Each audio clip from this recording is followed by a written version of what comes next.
Hello friends, आज हम deal करने वाले हैं इंडियन एविडेंस एक्ट के सेक्शन 6 से, जो कि बात करता है रेलेवेंसी ऑफ दोज फैक्ट्स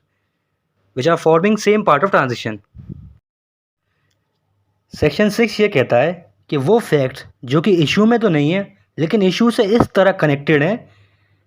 कि वो same part of transition show करते हैं। ये सेम प्लेस और टाइम पे भी हो सकते हैं या डिफरेंट प्लेस और टाइम पे भी हो सकते हैं। पहले हम ये देखते हैं कि ट्रांजिशन का मतलब क्या होता है। ट्रांजिशन बेसिकली एक ग्रुप ऑफ फैक्ट्स होते हैं जिनको हम एक कॉमन नाम से बुला सकते हैं, उन्हीं को एक ट्रांजिशन कहा गया है। अगर इसका एग्जांपल लें तो ये हो सकता है जैसे एक कॉन्ट्रैक्ट होता है, उसमें डिफरेंट क्लॉजेज होते हैं लेकिन उस पूरे को हम एक कॉन्ट्रैक्ट कंसिडर करते हैं, तो है तो उसमें डिफरेंट ट्रांजिशन लेकिन हम उसको एक कॉमन नाम से बुला रहे हैं। ट्रांजिशन में वो फैक्ट्स इन्वॉल्व होते हैं जो कि या तो फिजिकल एक्ट के बारे में बात करते हैं या फिर कोई साइकोलॉजिकल एक्ट।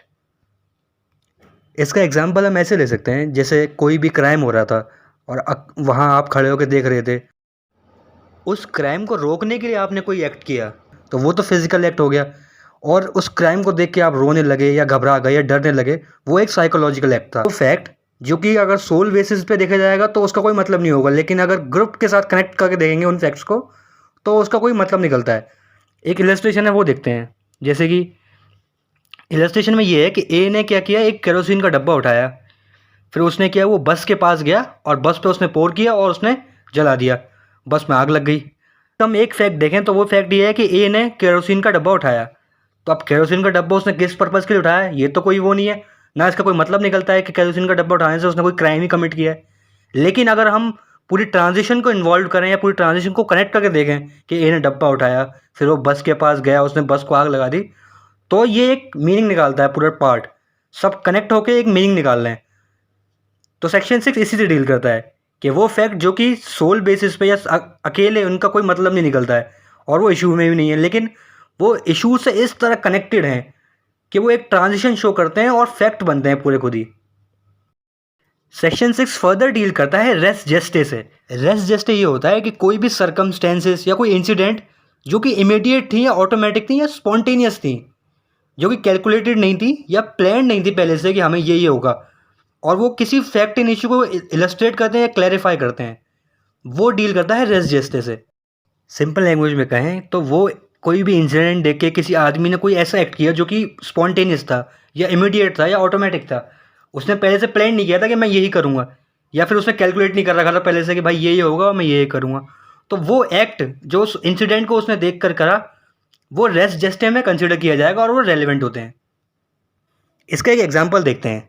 मान लीजिए ए और बी रोड पे फाइट कर रहे थे और सी और डी वहाँ से अपनी बाइक से गुजर रहे थे, तो उन्होंने देखा सी और डी ने जैसे ए बी को मारने वाला था तो सी और डी चिल्लाने लगे बहुत ज़ोर से कि देखो भाई ये जो है बी को मारने वाला है।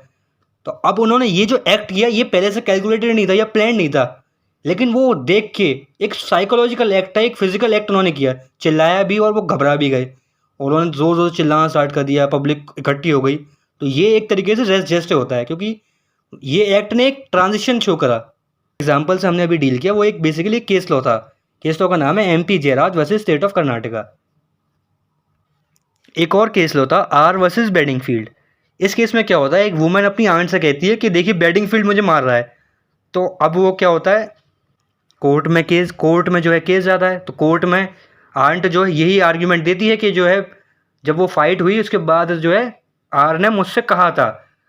कि वो जो है बेडिंगफील्ड उसे मार रहा है, तो लेकिन कोर्ट ने ये कहा कि जो भी आर ने अपनी आंट को कहा, वुमेन ने अपनी आंट को कहा था, वो जो है एडमिसिबल नहीं है क्योंकि वो एक्ट कंप्लीट होने के बाद जो है उस वुमेन ने कहा था। अगर वो उसी टाइम पे चिल्लाती जब उसे वो आर जब वो बेडिंगफील्ड उसे मार रहा था तो वो तो सेम पार्ट ऑफ ट्रांजिशन बनते, लेकिन उसने वो एक्ट कंप्लीट होने के बाद अपनी आंट को कुछ बताया तो वो रेस जेस्टे में इन्वॉल्व नहीं होगा। अब क्वेश्चन ये अराइज होता है तो कितने टाइम बाद कोई बात कही हुई रेस जेस्टे में इन्वॉल्व होगी या फिर रेलिवेंट मानी जाएगी।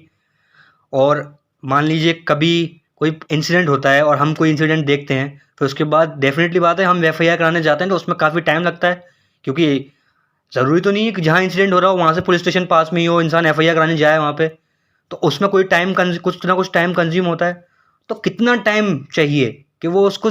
ट्रांजिशन का पार्ट माना जाएगा और रेस जेस्टे में इन्वॉल्व होगा। और रेलिवेंट माना जाएगा।